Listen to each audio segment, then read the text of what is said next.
कांग्रेस वालों का सुशासन से और हमारी आस्था से 36 का रिश्ता है। राम मंदिर का बहिष्कार करने वाले लोग, सनातन को डेंगू, मलेरिया कहने वाले ये लोग अगले साल होने वाले कुंभ को क्या कभी अच्छे से करने देते क्या? जबकि भदोही की रैली में अखिलेश यादव ने जो दावा किया वो उनके हिसाब से ब्रेकिंग न्यूज है। अब तो लग रहा है कि 80 की 80 सीटें इस बार इंडिया गठबंधन जीतने जा रहा है। और ये तो ब्रेकिंग न्यूज नहीं है, 80 सीट जीतना। क्यूटो के लिए सुपर ब्रेकिंग न्यूज यही है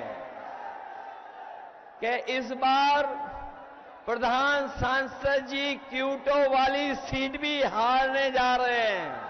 अखिलेश यादव जिंदाबाद। एक तरफ अखिलेश उत्तर प्रदेश की सभी 80 सीटें जीतने का दावा कर रहे हैं, दूसरी तरफ एक दिन पहले ही उन्होंने बहुजन समाज पार्टी के सामने समर्थन का हाथ फैलाया, जिसे विपक्षी गठबंधन में शामिल करने पर वो खुलेआम ऐतराज जता चुके हैं। और बहुजन समाज से मैं कहूंगा कि संविधान बचाने के लिए, लोकतंत्र बचाने के लिए इंडिया गठबंधन का साथ दें।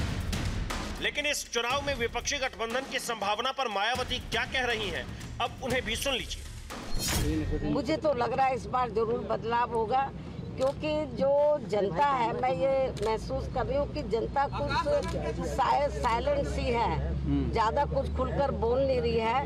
वो ये सब देख रही है कि ये क्या हो रहा है। यूपी में 5 चरण के चुनाव में 53 सीटों पर मतदान हो चुका है। अब सिर्फ पूर्वांचल की 27 सीटों पर मतदान बाकी है। इन सीटों पर इस बार का अंकगणित तो 4 जून को पता चलेगा, लेकिन बीते 2 चुनाव में पूर्वी उत्तर प्रदेश की बाजी किसके नाम रही थी, उसे जरा ध्यान से देखिए। पूर्वी यूपी की 27 सीटों में 2014 में एनडीए को 26 तो मौजूदा विपक्षी गठबंधन इंडिया को सिर्फ 1 सीट मिली थी, जबकि 2019 में एनडीए को 20 सीटें मिली तो मौजूदा विपक्षी गठबंधन इंडिया को इस बार भी सिर्फ 1 सीट मिली, जबकि 6 सीटें समाजवादी पार्टी के साथ गठबंधन में लड़ने वाली बहुजन समाज पार्टी को मिली थी।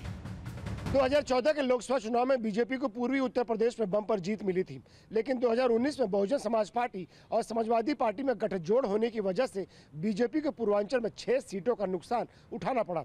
लेकिन इस बार बीएसपी अकेले चुनाव लड़ रही है। ऐसे में बीजेपी की नज़र 2014 जैसी कामयाबी दोहराने पर है।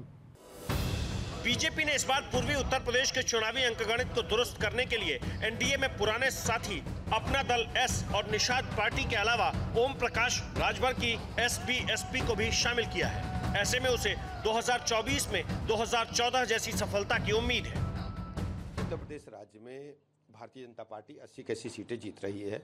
5वें चरण के चुनाव के मतदान के बाद हम कह सकते हैं 5 चरणों में बीजेपी सभी सीटें जीत रही है। माननीय प्रधानमंत्री नरेंद्र मोदी जी की गरीब कल्याण योजनाएं जन जन तक पहुंची हैं।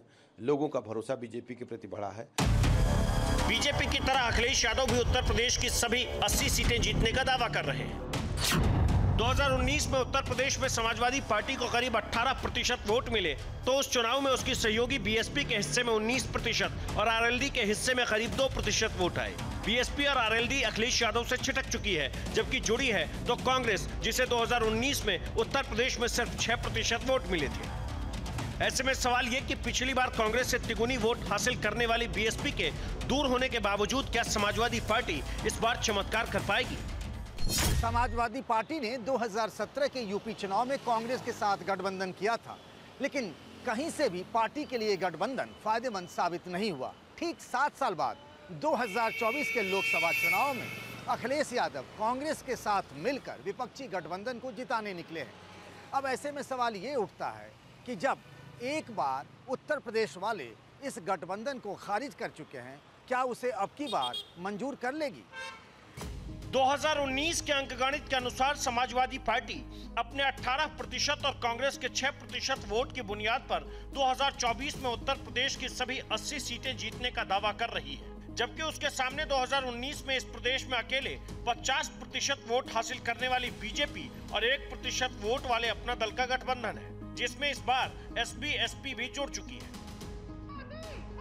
चलिए अब उत्तर प्रदेश से बिहार का रुख करते हैं, जहां अगले चरण के चुनाव से पहले पीएम मोदी ने महाराजगंज और पूर्वी चंपारण के चुनावी रण में विपक्षी गठबंधन और खासकर आरजेडी पर सियासी चोट की।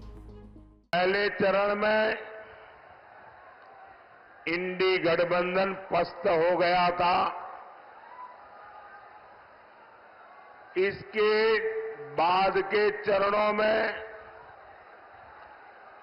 इंडी गठबंधन